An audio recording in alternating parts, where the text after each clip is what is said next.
وحده لا شريك له. Kalau sama anak tiri, anak orang kok sayang banget sih, tapi anak sendiri nggak dianggap. Ini banyak orang yang pengurus organisasi seperti itu. Sementara anak sendiri diomelin melulu. Nah bagaimana ini sih? Kiai Iman tuh anak sendiri loh. Dia aktivis NU, mati-matian bela NU, pengurus NU. Diserang melulu di medsos. Padahal yang dibicarakan Kiai Iman itu bukan dia kok, bukan NU kok. Panggil, berani jadi debat gitu loh. Karena namanya catatan itu sampean cari ya tidak mungkin lengkap, tidak mungkin coba. Sekarang ini aneh-aneh diskusinya ya, bantah-bantahnya orang-orang itu semua ini husnuzon. Kita berhusnuzon saja. Yang terpenting buat kita adalah bagaimana memelihara hubungan dengan masyarakat kultural NU, itu lebih penting. Karena kekuatan kita yang paling utama bukan di struktural, tetapi adalah kultural. Demi menyelamatkan NU, ini sowan Buya untuk nyuwun donga, nyuwun pangestu agar perjalanan lancar katanya. Wonten NU, wonten Nahdlatul Ulama. Nggih. Dan niku beda sangat. Nek saged supados dados Nahdlatul Ulama, ampun NU. Nek NU numpang urip. Muktamar luar biasa Nahdlatul Ulama ternyata bukan sekedar isu. Ya, muktamar luar biasa tetap akan digelar pasca pra muktamar luar biasa pertengahan Oktober nanti rampung. Muktamar luar biasa NU merupakan jalan terakhir untuk menyelamatkan kembali marwah organisasi yang saat ini diisi oleh oknum elit dengan kepentingan pribadi di dalam PBNU. Pernyataan ini ditegaskan Ketua Presidium Penyelamat Organisasi dan MLBNU Kiai Haji Abdus Salam Sohib di Ponpes Mambaul Ma'arif Denanyar Kabupaten Jombang. Ngurusin nyamuk saja kita harus datangkan meriam misalnya. Itu kan tidak perlu gitu ya. Karena ini juga soal wibawa dari jamiah juga. Omongan tentang MLBNU ini kan bukan dari kemarin, tapi sudah agak lama. Apa sulitnya PBNU memanggil anak-anaknya berbicara dari hati ke hati? Panggil Kiai Imad, apa maunya? Kalau maunya misalnya bertemu dengan Robito Alawiyah, pertemukan. Ini enggak, diserang terus. Itulah sebabnya ketika sekarang ini katanya rame-rame di medsos ada buku yang meragukan silsilah Ba'al. Bahwa betul Ba'al ini silsilah dari Rasulullah SAW. Ada yang mengatakan karena tidak ada catatan selama 400 tahun. Ketika sudah banyak di mana-mana, tokoh-tokoh NU bicara, kiai-kiai NU bicara, mulai dari yang kampung sampai yang kota, mulai yang muda sampai yang tua, bicara semua. Tapi PBNU malah seenaknya betul mengatakan, itu adalah penghinaan. Duh, ini kajian. Dan kajian itu berangkat dari analisa beberapa perilaku manusia, perilaku mereka yang dianggap rasa-rasanya perlu dikaji ulang kebenarannya. Sebagai keluarga, merasakan keprihatinan, menyaksikan fenomena yang terjadi di keluarga besar Nahdlatul Ulama, dan itu terjadi bukan antara NU dengan luar NU, tapi sesama NU, lebih konkretnya antara pengurus besar Nahdlatul Ulama dengan warga NU yang lain. Masalah polemik nasab, habaib, ya setahun lah diangkat ke permukaan oleh teman-teman. Ada Kiai Haji Imaduddin Usman Al-Bantani, ada Tubagus Nur Fadil, ada Kanjeng Raden Temenggung Wirahadiningrat atau Gus Fakih, ada juga Gus Fuad, dan beratus ulama lain yang sudah turut berbicara tentang masalah ini. Dan tidak usah ngomong banyak-banyak daripada kualat. Karena kita ini yang penting jangan sampai kualat. Kalau sudah kualat itu apa-apa salah kedaden. Kita kondisi niki kedah diselamatkan loh ya. Kedah diselamatkan. Insya Allah kita selamatkan semuanya. Jangan ada apa-apa, jangan cocok.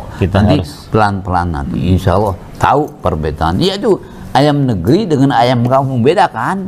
Nah, kalau Nahdlatul Ulama itu ayam kampung.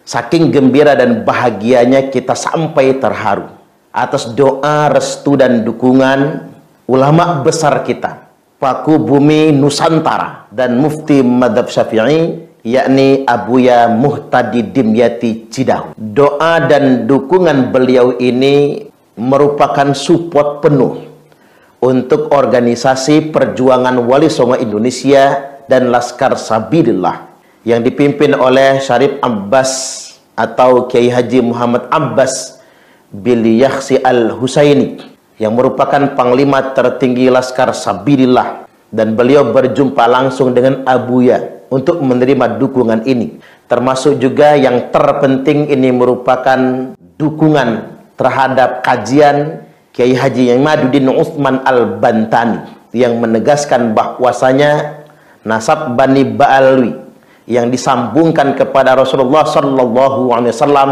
adalah batil. Sudah sekian lama, bertahun-tahun, berpuluh tahun, as-sawadul azam min ulama'ina meyakini bahwa para habaib ini memang memiliki silsilah yang sambung kepada Rasulullah Sallallahu Alaihi Wasallam. Mari kita ikut saja, nggak usah nyari catatan. Tahun lalu terjadi di Surabaya, Sidoarjo kan, kalau nggak salah itu ada pengurusnya yang kemudian PLT-nya diganti itu. Saya sempat ngomong, ini Surabaya loh, ingat lahirnya NU itu di Surabaya, hari ini Jawa Timur. Nanti orang akan melihat, memang sekarang pengurusnya orang mana? Bahaya itu kalau seperti itu. Ini di tempat lahirnya loh, PWNU Jawa Timur. Struktural bisa diciptakan oleh siapa saja, struktural boleh ada desain, tetapi yang terpenting adalah bagaimana kultural NU tetap bersatu bersama-sama. Saya tahu ini nggak akan didengarkan, tapi tahukah kalian semua, ini suara hampir semua warga NU hari ini. Hampir semua warga NU yang sadar betul melihat orang tuanya dikuyok-kuyok anak-anak kecil, karena memang ada yang kurang bijaksana. Siapa yang bermain itu nggak tahu.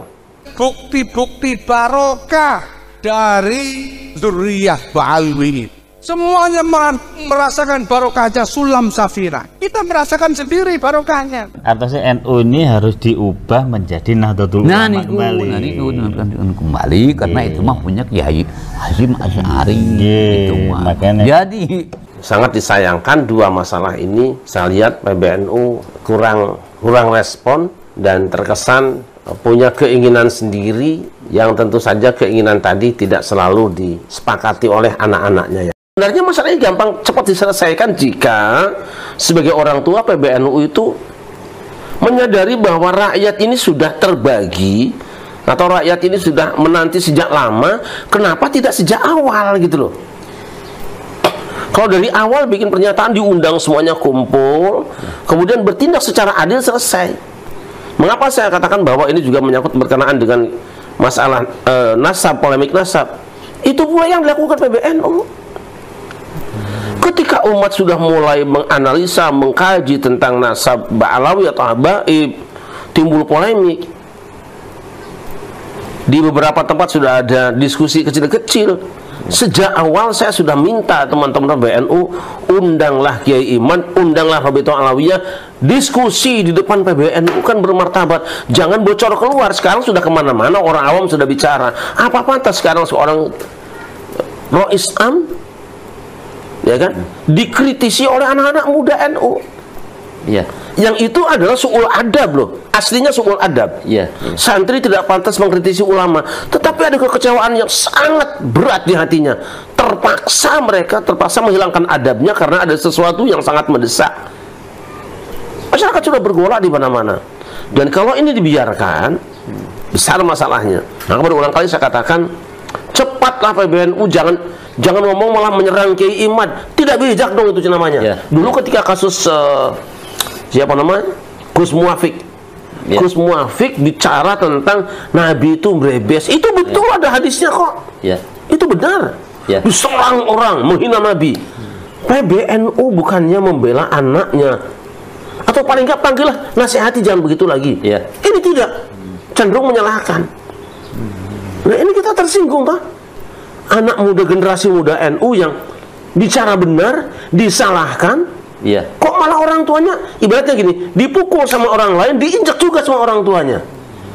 Jejak digital masih ada. Ini tidak bijak.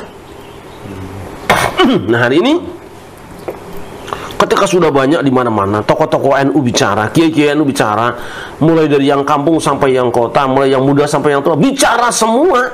Tapi PBNU malah seenaknya betul mengatakan itu adalah penghinaan. Duh, ini kajian. Iya. Dan kajian itu berangkat dari analisa beberapa perilaku manusia, perilaku mereka yang dianggap rasa-rasanya perlu dikaji ulang kebenarannya. Nah, ini sikap tidak bijak juga dalam masalah politik ini. Sekarang orang sudah gelinding, sudah masuk di kelompok tertentu, masuk di nomor 1, masuk nomor 2, masuk nomor 3. Tiba-tiba kok PBNU Nun sewu, ini kan penglihatan saya sama dengan orang lain. Kalau salah ya disanggah saja secara faktanya aja. Dalam tanda petik yang memaksa orang supaya dukung satu paslon. Ini sudah tidak sehat. Nah, ini kebiasaan ini yang tidak baik. Bertemu apa sulitnya sih? Apa repotnya? Undang saja semua PWNU se-Indonesia, PCNU se-Indonesia. Kalau perlu internasional bicara, atau jika tidak bicara bisa pakai Zoom hari ini. Live streaming bisa hari ini. Apa yang sulit? Kok tiba-tiba ujuk-ujuk jeger saja begitu?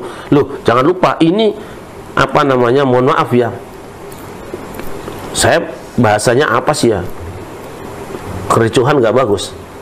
Pokoknya seperti itulah. Tahun lalu terjadi di Surabaya, Sidoarjo kan, kalau nggak salah itu ada pengurusnya yang kemudian PLT-nya diganti itu. Saya sempat ngomong, ini Surabaya loh, ingat. Lahirnya NU itu di Surabaya. Hari ini Jawa Timur. Nanti orang akan melihat, memang sekarang pengurusnya orang mana? Bahaya itu kalau seperti itu. Ini di tempat lahirnya loh, PWNU Jawa Timur.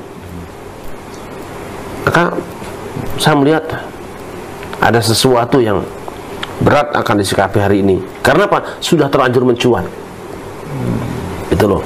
Jadi saya tidak tahu, meskipun harus kita sampaikan unek-unek warga kecil yang mungkin tidak dianggap sama PBNU, undang, kumpulkan, bicara terbuka, atau saling memaafkan, selesaikan dengan bijak. Saya tahu ini nggak akan didengarkan, tapi tahukah kalian semua, ini suara hampir semua warga NU hari ini.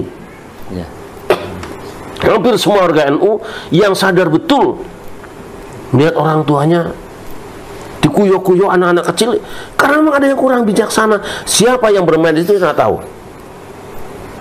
Saya tidak mengatakan bahwa ini tindakan pro Islam, tidak. Pasti ada yang lain. Ada yang gosok-gosokin, ada yang coba-coba mancing. Nah itu loh, beliau ini orang baik, orang baik, saya tahu. Ada hal yang menurut ini pandangan saya sebagai orang awam ya. Dulu ketika kita bicara satu sosok ulama, misalnya kita bicara Al-Maghfurlah Ki Haji Zainuddin MZ, itu semua kelompok umat Islam mengakui itu beliau ulama kita gitu. Kemudian kita bicara Al-Maghfurlah almarhum Ki Abdullah Syafi'i, itu beliau ulama kita. Tapi hari ini ya umpamanya jangan pun di luar organisasi, kita sebut nama satu ulama, wah dia ulama kelompok A. Kemudian sebut lagi ulama yang lain, dia kelompok B gitu. Bahkan di NU sendiri, sebut misalnya Kiai A, oh dia kelompoknya ini, Kiai B kelompoknya ini. Jadi kelihatannya ulama, mohon maaf ya, kelihatan ulama ini kok tidak mengcover semua umat ya. Ini apa yang terjadi sebetulnya? Iya, dulu tahun 1998 saya membuat tulisan judulnya Perang Uhud, dan itu saya sebarkan di pembukaan Kongres Umat Islam di Masjid Istiqlal. Insya Allah para kiai yang baik-baik itu sudah terima itu. Nah, kenapa? Ketika perang Badar kita menang dengan jumlah pasukan sedikit, tapi ketika perang Uhud kalah. Kenapa kalah? Karena menyusupnya kelompok orang munafik yang ketika keluar dari pertemuan itu 300 orang sudah keluar barisan. Dari 1000 dikurangi 300. Tapi Nabi masih meyakinkan sahabatnya, berangkatlah terus ke situ, maju perang. Tapi pesan Nabi, jangan ada seorang pun yang meninggalkan tempatnya sampai kuumumkan perang itu selesai. Benar, begitu perang berkecamuk, kita hampir menang. Tapi ada